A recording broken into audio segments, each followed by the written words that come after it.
I don't even know how to start this. I got my coffee. Good morning. I got this coffee at South Korea. It says and Seoul Tower. Seoul Tower. So I want to talk about the messiest OF collab that I've ever done. I've been doing this for like at least 5 years now. Oh my god, 5 years! That's crazy. 5 years is crazy to say out loud. No, 6. We're in 2026. I started in 2020 and now it's 2026, so it's been 6 years. Whoa, 6 years without with a non-traditional job. 6 years having a non-traditional job. Okay, so the title of this video is the messiest OF collab I've ever done. So I'm gonna tell the story of the collab that was the messiest, and it actually ended up not being posted. So we filmed it all, I edited it all, I edited it all, and it's never posted online. So this creator is he's based in the UK, so he's a London creator. He talks like this, you know, that accent. I actually knew who this person was for a long time. I was like, whoa, this guy's so hot. Like, his body is insane. He has like no fat at all. It's just muscle. Like one of those Greek statues that they chip. Anyway, he messaged, no, let's not get it twisted. I messaged him first because I saw that he was in New York one time. And I was like, hey, I see that you're in New York. If you ever want to film, let me know. Not expecting a response back, but he actually did respond. He was like, hey, I'm actually in New York for a while, but I'm leaving already, but next time. And I was like, yeah, sure, of course. Not holding my breath, because the thing about creators and content creators, they're all on their own schedule. So they might say they might message you back, but life happens, they forget. Couple months go by. I think like a whole year went by. And then out of nowhere, he was like, hey, I want to come to New York and film with you. I think we can do something special. And at first that threw me back because no one has ever messaged me that. They were like, hey, I want to film with just you, and I think we're going to have something special. I was like, okay, well, I'm totally down. Like, he's super hot, he's super buff. And I was like, great. I said yes, of course, because why would I say no? He's hot. And so that he was like, perfect. All right, I'll book my flight and I'll let you know when the dates are when I come. And I was like, okay, fine, sure. At the time, I was living with my partner, which I still am, because we're never breaking up. And we had a roommate at the time. So it was me, my partner, and my roommate in a different apartment.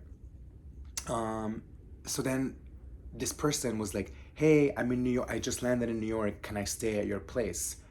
On the day that he lands, he goes, can I stay at your place? I was like, no, I'm so sorry, you can't. I have a roommate, but if you want, I can help you pay split half for a hotel. You know, like, we gotta be solution oriented. So I offered to pay for half of a hotel room somewhere, and he said, no, it's okay. I'll stay at my friend's place, and then I'll get a hotel for us to film. And I was like, okay, cool. All right. The next day comes, he messages me, hey, I'm not in the right headspace, but I still want to meet you and get to know you. Can we still meet at the hotel? And I was like, okay, fine. I'm only doing it because he's hot. And I told my boyfriend that my partner that I was gonna go meet the guy that I'm gonna film with, and everything was fine. I get there. He looks just like in his photos. Very, you can tell that he's like in shape. Like, he was wearing a jacket, and you can still tell that he has muscles. That's how ripped he was. I met him at the hotel, in the Williamsburg Vale Hotel. I think that's what it's called, Williamsburg Vale Hotel. He walks in, and I was just like, whoa, he looks just like as muscular as he is in person. So we get to the room, we're making small talk in the elevator, you know, very casual. And then as soon as we get into the room, he asks me to sit on the bed. like this. But then he's like sitting like this, like Indian style, like this. So he's facing me like that, and I'm facing him this way. So I'm just like, and then he goes like this, like holding hands. I was like, are we about to do like some witchcraft thing? He's like, this, and then like, that didn't happen. He ended up asking me personal questions about myself to get, I guess he wanted to know who I am, what kind of person I was. And I did. And then after like a little bit of that, we still end up hooking up. We still end up hooking up, but without filming it. So I'm just like, I mean, I don't mind. It's hot. Like I let him do that because, you know, he's a good looking guy. And then he was, after we both finished without filming, by the way, the first night we met, we didn't film it. And he goes, don't worry, I booked this hotel room for 2 days. So tomorrow we can film for real. And I was like, okay, we could have just filmed right now because we just did it, but whatever. The next day comes. I wake up in the morning, I get a text from him saying, hey, I can't, I'm not feeling well. I woke up crying. And I was like, what? You woke up crying, and that's such a vulnerable thing to say to somebody. But he goes, don't worry, we can still film today. And I was like, okay, fine, all right, fine, we're gonna film. I go to the Williamsburg again, the second time. This time is during the daytime, and everything is going fine, everything's going good. We end up filming, and it was great. I came a little bit too fast though. That was the only bad part, that I couldn't hold it in because I was enjoying myself too much, I guess. So we film the second day, everything's fine. Oh, here's the crazy part. After we finished, we showered together. And at the time I was a little bit chubbier. So one thing I love about myself is that I love touching my belly rolls, especially when I'm showering. I'm just like, oh my God, I love my belly, I love my body, blah, blah, blah. So I was just being myself. We were showering together. I was like squeezing my rolls and giggling. And then he looks at me, and then he goes, how are you so confident? And then it took me a step back a little bit. I was like, wait, what do you mean by that? Do you like mean it for real, or are you being shady? I was just like, no, whatever. I was just like, I told him the truth. I said, I don't know. I just like, because at one point I hated my body. I did not like how I looked at all. But I just told him the truth. I was like, I don't know. I just like told myself that I love my body, and eventually I started believing it, and now I actually do. So now I'm 100% confident in my own skin. I can take off my shirt anywhere, regardless of my weight, at the beach or pool. I don't care anymore. I've learned to accept who I am and how I look. So I'm always down to take off my shirt at the beach or pool. So when I told him that I like basically lied to myself, telling myself that I like my body, and eventually I believed it, and now I actually do. It's called, like, you know, building your own self-confidence. So you know what he does? This man with no fat at all and only muscles everywhere. He goes to the mirror and he goes, I don't love how I look. I don't love my body. And then I can hear him like sniffling a little bit, and I was like, okay, this guy's going through it. All right, let's go fix this. So we went back to the bed, and he was crying, and at this point I was just like holding him, and I was like, it's fine, like, you know. He wouldn't tell me why exactly he was crying. I couldn't tell if it was like him actually having body dysmorphia or if he was going through something else. I don't know. I will never know. Eventually he stopped crying. I like held him. I was basically his therapist that day. But then we celebrated from filming. So we went downstairs to the bar at the Williamsburg Vale Hotel bar. I started drinking on an empty stomach. So you know me, I got 2 drinks and I'm, you know, drunky. Then he starts telling me a lot about his personal life, like his family member passing away, how he works for big content creators who are famous, like who are famous drag queens, who he works for but are mean to him. I don't understand that dynamic. Like, if you working for them and they're paying you and you're allowing them to be mean to you, that's kind of weird. Like, no. Also, he makes a lot of money from his OF, so it's not like he needs the money to go from somebody else. But I was just listening. I was just drinking my cocktail and listening to him. And then he goes, "Do you want to go back upstairs?" And I was like, "Okay, fine." Now this is the part where I'm starting to get memory fog. I don't know if we hooked up again when we went back upstairs, but I remember us being naked and like holding each other while I play music off my iPhone. And honestly, I thought it was going well. I thought it was going great. And then it was time to go. He got his Uber. I took the train home because I live close by. I was drunk too, by the way. And then like for some reason he flew back to the UK. Never heard a word from him ever again, ever ever. And I was just like, "Hey, are you okay?" Da, da, da, da. And then one day, I don't know why this happened, but there was a famous drag queen from the show RuPaul's Drag Race, who basically tweeted shade at this guy, this creator. What do you call it? Throwing dubs or throwing subs? I forgot. I don't know what the cool kids say these days. And this drag queen, this RuPaul drag queen person, drag race star, this drag race star was tweeting out in public that this creator, this OF creator, has erectile dysfunction. Like, said something shady. He was like, all these buff OF creators, they have muscles and they're always hard and for photos, but never in person.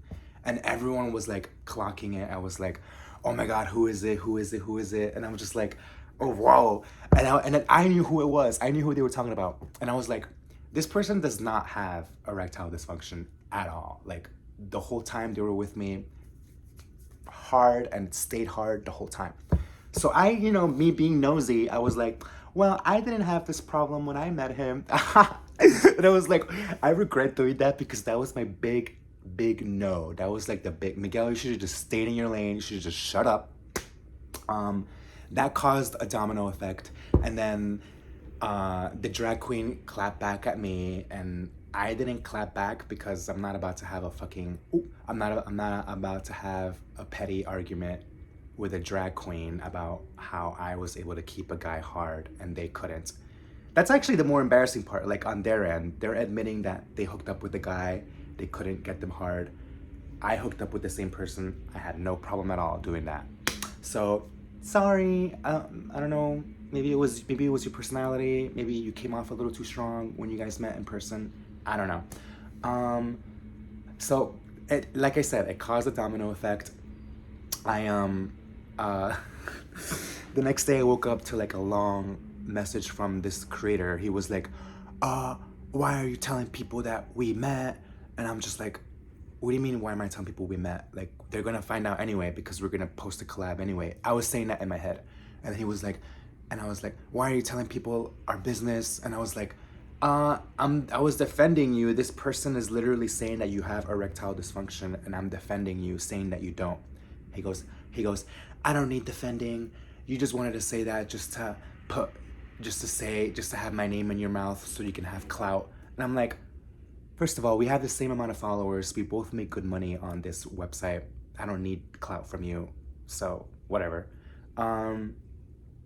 So I just told him that, like, that's not how it is. If that's how you want to take it, fine. And then his next response was, delete all our videos. I don't want them posted. I don't want anyone to know. And I'm just like, okay, mind you, you're the one that flew out to New York to film with just me. So I don't understand. But I was not about to argue with this person as well. Like, if you made your decision, I respect it. And I ended up deleting all the videos.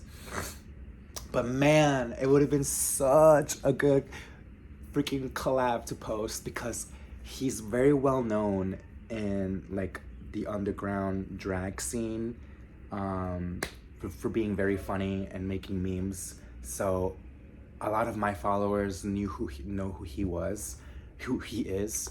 So it would have been a really cool, like, oh my God, two random worlds colliding, drag race meme person and me, I guess, just making a video together.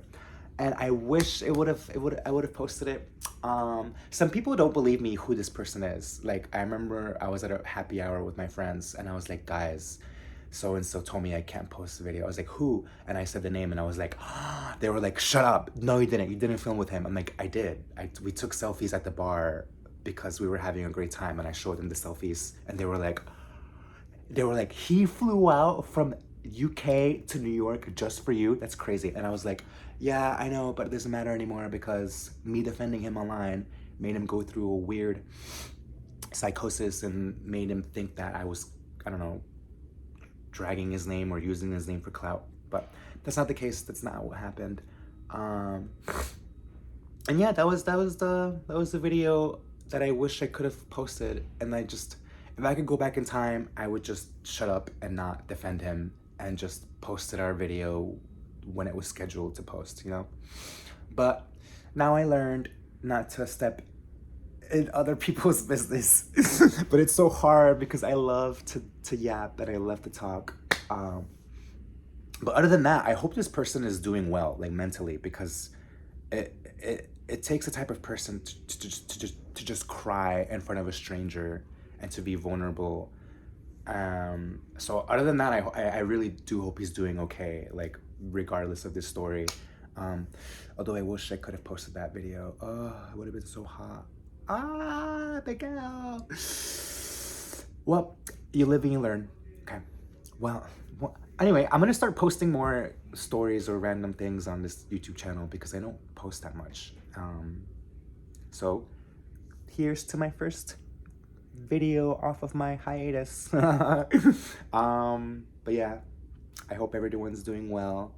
I'm back in New York. I just got back from Colombia, and yes, it just feels good to be back in Brooklyn and NYC. All right, if you're still watching the story and you want to know who this person is, I think you can figure it out with the context that I gave. And if not,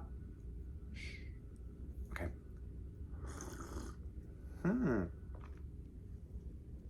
My little piplup. So cute. I think my ex gave me this. Yes, my ex monogamous boyfriend gave me this piplup. And I kept it. I originally wanted it to be a tour chick, but we were in Nintendo World in New York City next to Rockefeller Center, and they only had Piplup. So I took Piplup because he's cute. I mean, hello, you know. But Torchic is my main baby. Maybe I should Google if I can find it this size, Torchic. All right, that's enough rambling. I love you. Bye. Remember to always be nice to other gay guys, even if they're mean to you. Okay. Bye.